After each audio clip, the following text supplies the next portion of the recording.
दोस्तों, आपने कभी नोटिस किया होगा कुछ लोगों की स्किन पे सफेद या लाल दाग बन जाते हैं, खुरदुरे और सूखे जैसे छिलके निकलने लगते हैं और वो भी जितना क्रीम ऑइंटमेंट लगाते हैं उतना ही वो वापस आ जाता है। यह सिर्फ एक ड्राई स्किन नहीं है, यह एक सीरियस क्रॉनिक स्किन डिजीज हो सकती है, सोरियासिस। आज मैं आपको सिंपल शब्दों में समझाऊंगा कि सोरियासिस के क्या क्या टाइप्स होते हैं, कैसे होते हैं और कौन से सिम्टम्स में आपको तुरंत ध्यान देना चाहिए। एक पेशेंट मेरे पास आया राजस्थान से। उनके दोनों एल्बो पे सफेद छिलके जैसे बन रहे थे। वो सोच रहा था कि शायद ये सिर्फ एक ड्राई स्किन है, लेकिन जब वो खुजलाए तो और दाने निकलने लग पड़े और स्किन उतरने लग पड़ी। तब उन्होंने रियलाइज किया कि यह एक सिंपल ड्राइनेस नहीं है, कुछ और है। डायग्नोसिस में निकला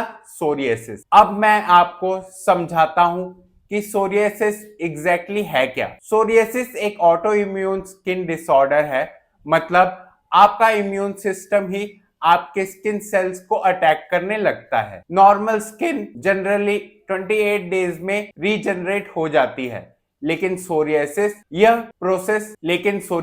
में यह प्रोसेस सिर्फ 3 से 4 दिन में हो जाती है। रिजल्ट क्या होता है इसका? स्किन पे लाल, सूखे और खुरदुरी लेयर सी बन जाती है। अब हम बात करते हैं सोरियासिस के टाइप्स के बारे में। सोरियासिस के मल्टीपल टाइप होते हैं। सबसे पहले प्लेग सोरियासिस सबसे कॉमन है। बड़े बड़े लाल पैचेस बन जाते हैं जो ऊपर से सिल्वरी स्केल से कवर होते हैं। यूजुअली एल्बो, नीज और स्कैल्प पे ये ज्यादा देखने को मिलते हैं। दूसरा है गटेड सोरियासिस। छोटे छोटे रेड स्पॉट्स बॉडी पे फैल जाते हैं, मोस्टली थ्रोट इन्फेक्शन के बाद ये ट्रिगर होता है। थर्ड है इनवर्स सोरियासिस। ये फोल्ड्स में होता है, आर्म पिट्स, ग्रॉइन एरिया।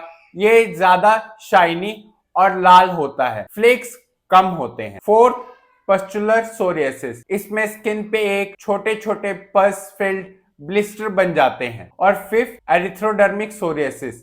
ये सबसे ज्यादा सिवियर फॉर्म होती है, जिसमें पूरी बॉडी लाल और फ्लेकी हो जाती है। पेशेंट को बुखार और वीकनेस भी हो सकता है। यह इमरजेंसी कंडीशन। कॉज या ट्रिगर के बारे में बात करते हैं तो अब सवाल यह आता है कि ये क्यों होता है।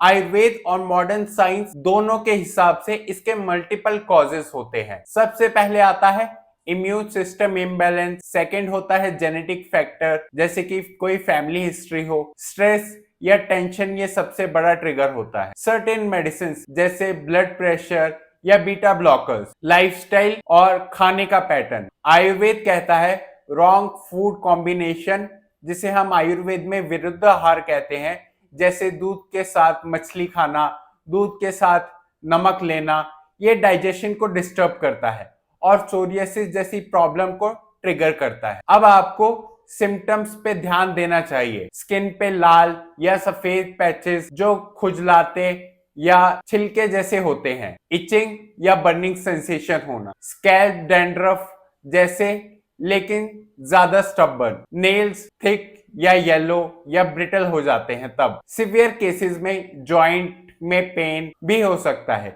उसे हम सोरियाटिक अर्थराइटिस कहते हैं। वही पेशेंट जिसके बारे में मैंने आपको बताया, उसने ईयर्स तक ऑइंटमेंट लगाया, लेकिन असली रिलीफ तब मिला जब हमने उसका लाइफस्टाइल, डाइट और स्ट्रेस मैनेजमेंट ठीक किया। क्योंकि सोरियासिस सिर्फ एक स्किन की प्रॉब्लम नहीं है, यह अंदर से शुरू होता है। अगर आपको यह वीडियो पसंद आया हो और अगर आपको ऐसे सिम्टम्स हैं तो प्लीज इग्नोर मत कीजिए। अर्ली डायग्नोसिस और राइट अप्रोच से सोरियासिस को मैनेज किया जा सकता है। मैं आपको 1-to-1 कंसल्टेशन में पर्सनलाइज्ड आयुर्वेदिक प्लान देता हूं, जिसमें डाइट, मेडिसिन और लाइफस्टाइल सब कवर होता है। तो अगर आपको हेल्प चाहिए, डिस्क्रिप्शन में दिए गए लिंक पे क्लिक कीजिए और अपनी कंसल्टेशन बुक कीजिए। और हाँ, अगर यह वीडियो आपको इंफॉर्मेटिव लगी हो तो लाइक कीजिए, शेयर कीजिए और अपने दोस्तों के साथ, और इस चैनल को सब्सक्राइब जरूर कीजिए। अगली वीडियो में मैं आपको बताऊंगा